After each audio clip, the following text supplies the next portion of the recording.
चंदन विष व्यापत नहीं लिपटे रहत भुजंग। ओम साई राम मित्रों, आज का ब्लॉग आप सभी लोगों के लिए विशेष लाभकारी और कल्याणकारी है, क्योंकि आज के ब्लॉग में हम आप सभी लोगों को बता रहे हैं साईं बाबा का एक ऐसा चमत्कारिक उपाय और साईं बाबा के उपदेश अमृत वाणी का एक ऐसा तरीका हम बता रहे हैं जिसके माध्यम से आप ईश्वर को प्रसन्न कर सकते हैं, अपनी सभी मनोकामनाएं पूरी कर सकते हैं और रिद्ध सिद्ध समृद्ध सब आपके जीवन में प्राप्त होगा।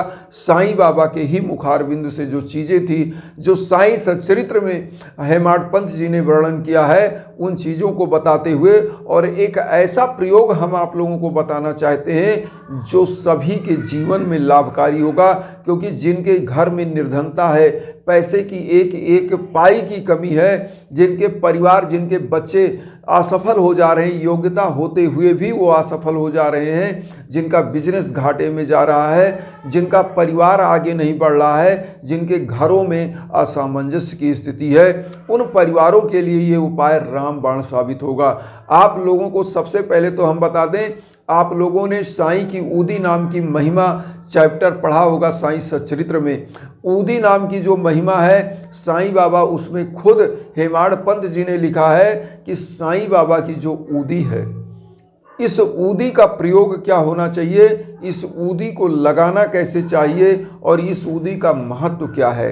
एक तो ये हो गया, और दूसरा हम आपको बताएं, क्योंकि ऊदी जो साईं बाबा की है उसको तो डेली आपको लगाना ही लगाना है। अगर आप साईं भक्त हैं तो इस ऊदी का चमत्कार आप जानते ही होंगे।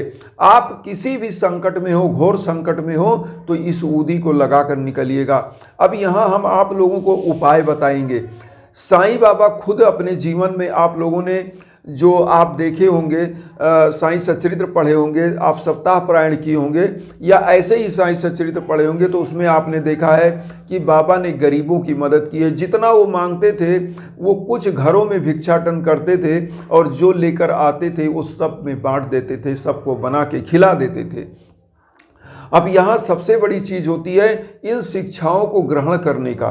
यहाँ पर आपने देखा होगा बाबा कुत्तों को भी भोजन कराते थे, जीव जंतुओं में संभाव देखते थे, सब में ईश्वर देखते थे।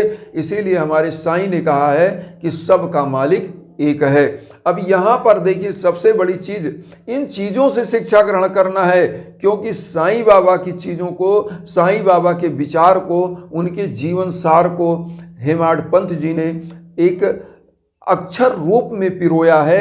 उन चीज़ों को समझना है, क्योंकि हम लोगों की उम्र तो कम ही है, हम लोग बहुत रेयर, साईं बाबा को कोई अभी तक हम लोगों का जो उम्र है हमने देखा नहीं, लेकिन जो पढ़ा है, हेमाड पंत जी ने साईं बाबा के सम्मुख जा कर के जो देखा है, उन चीज़ों का वर्णन किया है, उसको हम पढ़ सकते हैं। अब यहाँ पर चीज़ें आपको मैं बता दूँ, बाबा की उन्हीं चीज़ों से हमको शिक्षा ग्रहण करना है। यहाँ जो आज हम उपाय आपको बता रहे हैं, करना क्या है, आपको अपने घर से 3 पाव चावल लेना है। 3 पाव मतलब हम बता दें, 3 पाव मतलब हो गया कि 1 पाव और चावल आपको एक तरफ, 1 पाव एक तरफ, 1 पाव चावल एक तरफ, और इस तरह से चावल लीजिएगा। मतलब 1 किलो में 1 पाव कम चावल आपको लेना है। कितना? 750 ग्राम चावल, और 750 ग्राम चावल लीजिएगा और इन चावलों को 3 पार्ट करिएगा। तीनों पार्टों में अब हम आपको बता रहे हैं करना क्या है। आप थोड़ा सा चावल उसी तीनों पार्ट से निकालिएगा, उसको अलग रख लीजिएगा, उसमें थोड़ा सा हल्दी और पानी मिला लीजिएगा और उसका चंदन बनाइएगा, और आप धूप दीप सब कुछ जला करके बाबा का जो 11 वचन, साईं बावनी, साईं चालीसा, आरती जो भी आप करते हैं वो डेली की पूजा आप कर लीजिएगा। और ये तीनों पाव चावल आप क्या करिएगा, 1 पाव चावल आपका जो डेली का भोजन बनेगा, जब आप उसमें डालना रहेगा। लेकिन हम पहले आपको बता दें विधि। सबसे पहले आप लोगों को साईं बाबा का जो मंत्र का जाप करना है वो हम आपको बता दें। ओम आरोग्य क्षेम दाय नमः, ओम आरोग्य क्षेम दाय नमः मंत्र का जाप करना है। आरोग्य क्षेम दाय नमः, ओम आरोग्य क्षेमदाय नमः मंत्र का जाप करना है। और इस मंत्र का जाप करते हुए इन चावल को 108 बार इस मंत्र का जाप करिएगा और सभी तीनों कटोरियों का चावल में से थोड़ा थोड़ा चावल साईं बाबा के श्री चरणों में अर्पित करिएगा और कुछ पुष्प आप साईं बाबा के श्री चरणों में अर्पित करिएगा। और इसके बाद आप क्या करिएगा, एक दीपक जला दीजिएगा, चाहे सरसों के तेल का दीपक, चाहे घी का दीपक, जो भी आपके पास इजीली अवेलेबल हो, या तिल के तेल का दीपक आप जला सकते हैं। इसको जलाने के बाद आप क्या करिएगा, जो आपके किचन में सामान बन रहा है, चावल बन रहा है, उसमें 1 पाव चावल आपको 1 दिन में बनाना है। अब करना क्या है, आपके सोचेंगे कि इतना परिवार भी नहीं है कि 1 पाव चावल खा सके, या अगर है तो बहुत अच्छी बात है। आपको करना क्या है, सबसे पहले उसमें से कुछ चावल आपको निकालना रहेगा बनने के बाद उस 1 पाव चावल में से, और उस चावल में से और पूरे परिवार प्रसाद के रूप में ग्रहण कर लें। उसके बाद आपको दूसरा जो चावल रखा है दूसरी कटोरी में, उस चावल को क्या करना है, किसी भिखारी को दान करना है। दान करने के बाद आप 1 पाव चावल आपका और बचेगा। इसको क्या करना है कि आपको गौ माता ही मिले, डायरेक्ट कच्चा चावल ही आपको दे देना है। इस कच्चे चावल का जो उपाय है, इससे क्या होता है कि घर की दुख दरिद्रता अपने आप समाप्त हो जाती है। ऐसी मान्यता है कि इसी चावल से जो आपने लगाया है तो उसका तिलक बनाइएगा उस अक्षत का, और उसको अपने मस्तक पर लगाइएगा, और फिर देखिएगा चमत्कार क्या होता है। अन्नपूर्णा की देवी आप पर प्रसन्न होती हैं और धन धान्य से परिपूर्ण कर देती हैं आपका घर। तो गाय अगर हर आदमी को नहीं मिलता है, बहुत लोग यही कहते हैं नहीं मिल रहा है, तो आप क्या करिएगा कि उसको भी आप दान कर सकते हैं किसी गरीब को, क्योंकि इस चावल को गरीब को दान करिए। और थोड़ा बहुत चींटियों के लिए अगर पेड़ों की जड़ में डाल सकें तो उस चावल को डाल भी सकते हैं, जिससे ये मान्यता है कि जहाँ पर छोटे छोटे चींटियाँ आपके उस चावल को खाती हैं जो आपने निकाला है, तो आपके एक एक दुर्भाग्य को वो चुन लेती हैं और आपके घर में सौभाग्य और समृद्धि की प्राप्ति होती है। ऐसी मान्यता है।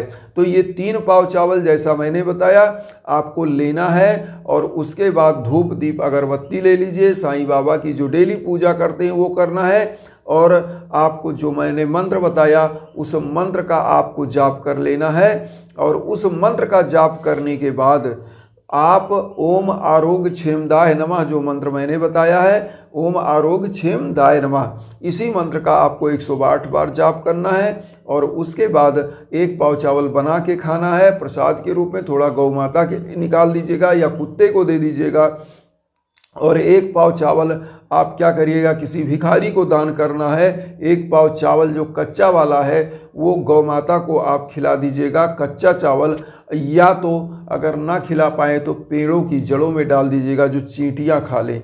ऐसी मान्यता है कि चींटियां जब आपके उस चावल को खाएंगी तो एक एक आपके घर का दुर्भाग्य वो खत्म हो जाएगा, रिड्यूस हो जाएगा, आपका परिवार समृद्धि की तरफ बढ़ेगा। और बहुत ही इजी उपाय है, सब कर सकते हैं। ओम आरोग्य क्षेमदाय नमः मंत्र का जाप करिएगा और घर परिवार हमेशा निरोगी होगा। और जो परिवार निरोगी होता है वही सुख समृद्धि का भोग करता है, क्योंकि लिखा हुआ है वीर भोग्य वसुंधरा। जो वीर होते हैं वही इस वसुंधरा, इस धरती का भोग कर सकते हैं। तो वीर बनने के लिए हमको स्वस्थ रहना पड़ेगा, दिमाग से स्वस्थ, शरीर से स्वस्थ, हर तरीके से स्वस्थ होना पड़ेगा।